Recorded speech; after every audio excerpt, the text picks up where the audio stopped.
Okay. Memoirs. Memoirs. You can have the PowerPoint open, the rubric. Those are the only two files that we're going to be utilizing here for this. I think you're going to enjoy the memoir because once again you get to write about your favorite subject, which is what? You. And you're not being narcissistic by saying that. You know, writing about yourself should be maybe the most enjoyable type of writing, but it should be pretty easy. Is there a lot of research required? No. You may need to research or talk to people in order to start to fill some of the gaps, you know, from your history that you might be a little vague on. We'll see that in a little bit because memoirs are different than autobiographies. Okay, you remember knowing the difference between biographies and autobiographies. Okay, autobiographies are really mostly about your entire life. Okay, memoirs are about a specific point in your life, a specific thing. Okay, if you've noticed, you may or may not, there's a lot of presidents, after they get out of office, they write these big books. And the ones that I've noticed that have been big sellers aren't necessarily about their whole life, it's about their time in office, right? Because unless they were, you know, Ronald Reagan was interesting because, do you know what he did before he was president? Movie star? He was an actor. He was a famous actor. Not like huge, like Oscar winning, but he was an actor. Okay, people knew him as the actor. And so reading his autobiography might be interesting because we probably care a little bit about what his life was like in Hollywood before, oh yeah, now I'm going to be politics. That's why when Arnold Schwarzenegger, the biggest movie star of the 80s, you know, huge action guy, I'm going to run to be governor. Interesting, okay? And so reading his whole life might be interesting. But reading about George W., his book, what do you think it focused on? What was the big thing that happened during his administration? 9/11, okay? And how he dealt with that and the reasons for, you know, the justification for why things go on. So when you write your memoir, it is not an autobiography of what you've been doing your 17, 18 years on the planet, okay? It's of one particular moment or kind of a series of connected moments. And you're going to talk to us about it and relive that. Can you write in first person? Okay? So have that in your mind. And as I'm talking today through the PowerPoint, I want you to start to think about what can you talk about. And you're not just going to go, well, I'll talk about that time we had the garage sale. What does that mean for you? If so, go for it. But think of something. And, you know, it can, and it should be emotional. Something doesn't mean you have to cry. It doesn't mean you have to write something funny. But what was something big that happened? Were you a part of the state championship baseball teams? Not last year, but the 2 years before. Okay, that's pretty significant. That changed your, you know, probably changed your young adolescent life. Maybe it was the, you know, a death of a family member. Maybe it was some other dramatic thing that happened. Maybe it was you had to move. If you're a new student, maybe it was you just moved and you're starting your senior year in a new state, new school, no friends. Hopefully you have friends now. But is that a traumatic time in your life? Yeah. Is that an influential time? I would think so. Okay? And I fully understand that you being 17, 18, it might be, well, what have I done? It's hard to kind of think about that. If you were my age, if you were older and you've lived a little bit, it's a little bit easier to, I have more stuff to play with, right? I have more subject matter to kind of figure out than what you do. I can go back and talk about the birth of my kids, right? I can go back and talk about what my college years, my formative years were like, okay? You guys haven't had those decisions, going, because you technically, physically, you could have kids and be traumatized or influenced by that, so that could play out. But you know, think about something, okay? And we'll talk about the parameters of the writing, but you're only going to have a handful of pages to really get this out, and so you're going to have to be very, you know, concise and precise with what you're going to talk about. So the PowerPoint, memoirs, okay? As I've already mentioned previously, you know, an autobiography is really over your whole, your whole life. But a memoir is shorter. Okay, it tries to capture certain highlights or meaningful moments, and that's why I want you to kind of focus on as I'm going through these slides with you. And it's more focused on the author's experience than on the events themselves. So it's not so much, for example, W's thing about 9/11. Okay, I haven't read it. Okay, I'm sure there are stats and information on there about 837, the first jet, the first tower, blah, blah, blah. It's not going to read like a news story, but yet it probably will have some key things. It's more focused on his feelings, his reasoning, his thoughts. Because we're reading a memoir because we are curious about what the most powerful man in the world at that time, what he was thinking and experiencing. That's curious to us. Okay? Maybe you don't care. But the people that are reading his book, they are interested and they do want to know. So remember, you got to focus on, not necessarily the events, but it's how did it make you feel? How did it influence you? That type of thing. Okay? Characteristics, again, you hear me, the repetition of certain things, just like in your writing. If I'm repeating certain things, probably important. Okay? And so we have the focus on a brief period of time or series of events. It's a narrative, first person, so you've been waiting to write in that. This is key. It's based on truth. This isn't a fiction made up piece. Okay? I think that's obvious, but it does need to be mentioned. Okay? A higher emotional level. This shouldn't be boring. This shouldn't be just matter-of-factly, this is what happened. You want to find that emotional, whatever it is. And when I say emotional, you might think sad, crying. Is that the only emotion that comes to mind? How about joy, happy? I remember I want to say it was my 12th birthday. I had friends over, we had a party, and then my folks took us out to, one of us, they loaded the van and we went to play putt-putt golf. Okay? And I remember we went back home, and when I got home, there was a little puppy waiting for me. Little golden retriever. Now I tell you that, what do most of you say? Right? Yeah. Oh, that's a little fluffy ball. And I named that dog Putt-Putt because we had a thing in our house where we kind of named things after whatever happened that day. It was unique. Have you ever known an animal named Putt-Putt before? I don't think so. So my dog was unique.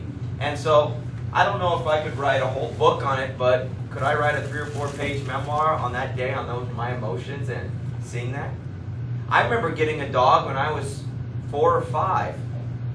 When I was a baby, in essence, an infant. I could talk. Because I remember I opened up a Christmas box and there was a little puppy in there. And it just kind of looked at me and didn't move, probably scared to death. And I remember that, one of my early memories, I said, can I sleep with it at night? I thought it was a stuffed animal. And then it started moving and then I went nuts. Okay? But I could talk about this series of events on how, getting that animal, that pet, I mean, I can't remember much of my childhood, guys. And my wife thinks that's weird. I kind of remember general themes about, okay, it was fine, and I had these. I remember key things, so-and-so dies, but was I changed as a human being because of these? Not necessarily. So I don't think I could write a whole book on it. But I do remember certain things, and it was memorable. And so I could write about that. So think of certain things that happened in your life. And it is a higher emotional level. And I can talk about that because those dogs were very integral in my upbringing. Okay? And if anybody has a pet that you know what I'm talking about. Okay? They were just great memories. Great memories. So obviously they do tell the truth. Here's something that's very, I don't want to say controversial, but it's kind of, it needs to be talked about. You probably haven't read a memoir, and we're going to do some research here in a little while where we look up synopses and other memoirs and kind of find things. Direct quotes mean word for word what happened, right, and what was said. And there are direct quotes in these memoirs. But how can you get a direct quote from 20 or 30 years ago from a conversation you had with a friend on a telephone? If you're referencing, maybe you found out over the phone that so-and-so died, and you're referencing that scene, and you're using direct quotes. did you really get a direct quote from that person? Is this 100% legit? No. But you're saying as the author that this is as close to 100% as it can possibly be from my memory. Some presidents and stuff, they keep journals, notes, okay? So they're able to reflect back on their what their emotional state was like. Okay, instead of thinking back, what would have been my emotional statement like? Oh yeah, okay, and then type it. They have this proof. Here it's, while there is a little bit, and fiction's the wrong word, but while we don't have 100%, this is what I said, I'm as close to saying the concept, the idea is 100% correct. So make sure we understand that, because you guys, I want direct quotes. I want conversation going on in yours at some point. And I understand as the reader that that's not exactly what was 100% true. Okay? I've read some in the past where, and maybe this has happened to you, and I'm sorry if I'm bringing up bad memories, but your principal pulls you out of class. And you're scared, and then all of a sudden they take you down to the office and your mom's waiting there because so-and-so has passed. Okay? And you can remember what the principal says to you as you're walking down to the, and you might have that direct quote. Or what your mom says to you directly. Even though it might not be 100% correct, maybe in that situation it is, because it was so powerful. Think about that. Think about what emotional point in your life you want to talk about. Positive, negative, whatever. Okay? And go from there. So what's your memoir going to look like? Crafting the memoir, focus on the memorable event. You want to talk about the importance, why it was so important, how it changed you, how you live your life differently now, blah, blah, blah, blah, blah, whatever. Okay, this needs to be a key moment in your life. Focus on the emotional experience, maintain first person, and we're having 3 to 5 pages. If you include dialogue, which I want, guys, this is not going to be very hard at all to write. The hardest point, and I don't want to say it's hard, but the point that might take most of your thought is the revision phase, where we're crafting in like, okay, maybe I need to put a little bit more info here, pull back a little here, this isn't necessarily as important. There'll probably be more time in the revision needed than what we've had thus far. But this should be a very enjoyable, maybe therapeutic for some of you, writing assignment. Kind of like an extended journal is the way that I would look at it if I were writing it. Okay, so kind of think about that. So 3 to 5 pages. Okay, and since there's no research involved, it really should be pretty simple for you. And this is one more than any other writing where people are pushing that 5-page, and some want to go a little bit more. And if you're dying to go a little more, fine. But just realize I got a lot to grade. Okay, so be gentle. Thank you. This slide is very key. I know the concept seems very basic right now because I've been hammering it at you for 15 minutes, blah, whatever. Okay, make sure you understand the difference. And I would come back to this slide each day, or just cut and paste this slide into a Word document, keep it. And it's just a nice snapshot comparing what an autobiography is to the memoir. Okay? Because do not fall into the mistake people do each semester where they start just writing an autobiography. No. Memoir on a key moment or a key connected series of moments. Okay? So keep that important. Good. Notice the bottom 2 down there. Oh, bottom 3, the memoir is more personal. Here's the key to this. Okay, a memoir can be written by anyone. Okay?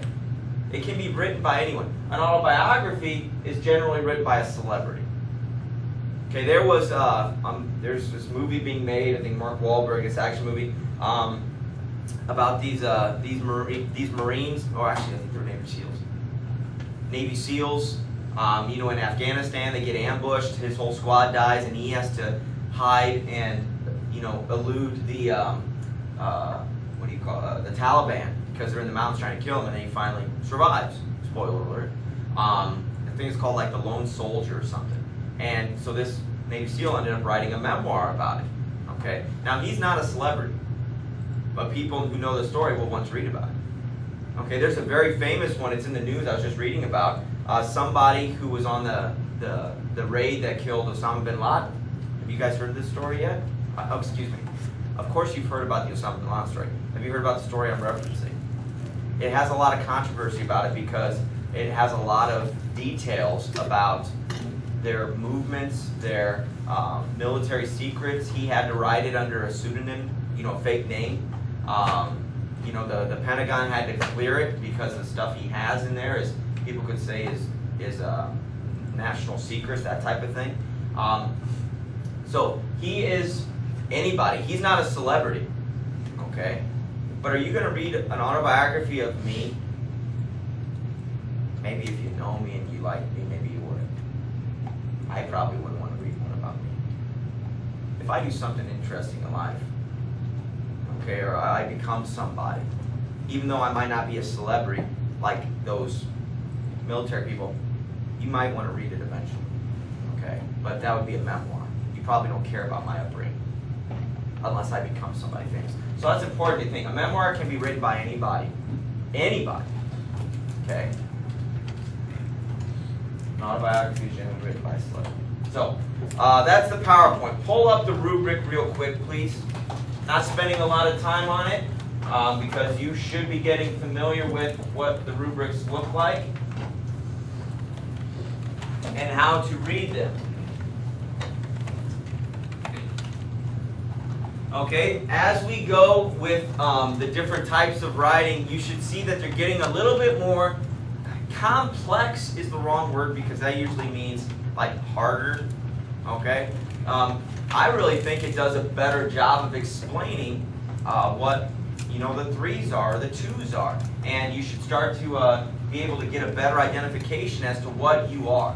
And through our revision stages, through our feedbacks that we have, peers and otherwise, it should you should be able to kind of identify what kind of writer you are. Your ideas. Look between a 3 and a 2.